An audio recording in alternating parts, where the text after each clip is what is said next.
Bom, agora vamos para o próximo cadastro, que vai ser o cadastro de tabela de preços.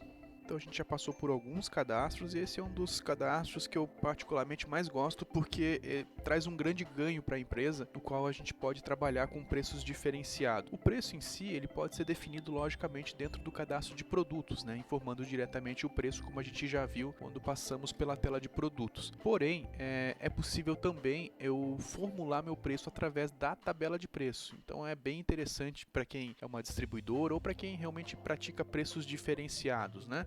Com mais tabelas e com mais tipos de preço. Então vamos entrar aqui nos itens da tabela.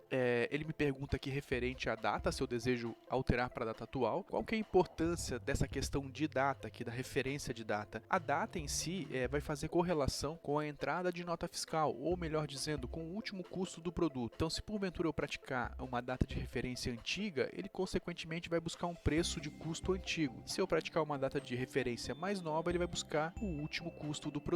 Então, vamos daqui deixar como a mais nova, né? Logicamente, se eu tiver a entrada de um produto de um ano atrás e só tem essa entrada de produto, ele vai continuar praticando aquele custo de um ano atrás, porque posteriormente não teve nenhuma alteração, salvo se eu lançar um preço de custo para aquele produto manualmente. Então aqui, entrando nos itens da tabela, eu tenho a possibilidade de fazer os filtros, grupo, subgrupo, fornecedor, unidade, né? Não vou fazer nenhum tipo de filtro e vou trazer todos os meus itens. Então ele traz aqui numa tabela, até similar a uma tabela de Excel. Então para quem gosta do Excel em si, já facilita aqui um pouco a utilização, né? Bem simples. Nessa tabela eu posso navegar, eu até vou desmarcar aqui para ficar mais fácil a visualização. Eu posso ir navegando aqui nos preços dos produtos e promovendo as alterações diretamente no produto, não, desculpa, na tabela de preço em si, tá? Então, por exemplo, aqui a minha tabela está configurada com loja, mercado, praia, funcionário, restaurante, né? Eu criei essa nomenclatura aqui para as minhas tabelas. Depois no final ali eu mostro como é que funciona essa nomenclatura que a gente também pode colocar para o tipo do preço, né? Então assim, aqui eu posso, como eu falei, vir aqui e digitar diretamente o preço na tabela. Então facilita bastante, tá? Ou caso eu queira, eu posso formular tendo o preço de compra e o meu percentual de lucro, que a gente também pode inserir diretamente aqui na tabela, caso queira, ou no cadastro de produtos, o sistema pode calcular para mim o preço de venda. Então eu tenho aqui, eu não vou entrar em tantos detalhes dessa parte de fórmula, porque a gente também, lógico, a gente tem vídeos que são específicos para cada cadastro dentro do sistema. O objetivo aqui é realmente ser mais dinâmico, né? Aqui só explicando rapidamente as fórmulas, a gente pode então praticar um preço, como o meu já está com uma fórmula aqui aplicada para a loja, por exemplo.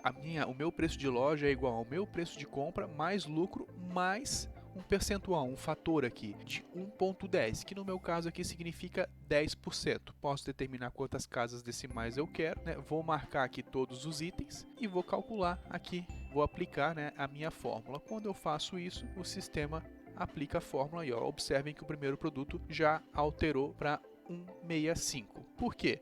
R$100, 50% de lucro, seria 150, mas como eu estou com um fator de 1,10, ele vai aplicar mais 10% em cima disso ainda, então mais R$15, que gera R$165. Então é bem interessante o recurso de tabela de preços, lembrando que a gente pode criar mais tabelas de preço, então não precisaria ser apenas uma tabela de preço. Uma outra função interessante dentro da tabela de preços é a cópia de tabela, então caso eu tenha mais de uma tabela, caso trabalhe com mais de uma tabela de preços, vamos citar o exemplo de trabalhar por estado, ou estados no caso, eu tenho a opção de fazer a cópia, então eu poderia copiar de um outro estado uma tabela de preço, por exemplo, Santa Catarina. Nesse caso, logicamente teria que existir a tabela Santa Catarina, dou um OK, ele copia todos os dados da tabela para mim para uma nova tabela. Então isso é muito útil eventualmente quando se tem uma tabela de base e quer copiar as demais informações para a nova tabela. Bom, fechando aqui, basicamente eu clico em grava e ele vai salvar todas as modificações que eu fiz na minha tabela de preço. Como eu falei anteriormente, tem uma opção aqui que define títulos, no qual eu posso nomear os meus tipos de preço. Então, em vez de ser preço 1, preço 2, eu posso colocar loja, mercados, conforme o exemplo que eu tenho aqui, pode se aplicar a determinados segmentos. Dei um OK. Opção exportar para CBCF, então se porventura eu queira que essa tabela seja replicada para o cupom fiscal, eu simplesmente marco essa caixa de seleção. Finalizando aqui, gravei a tabela.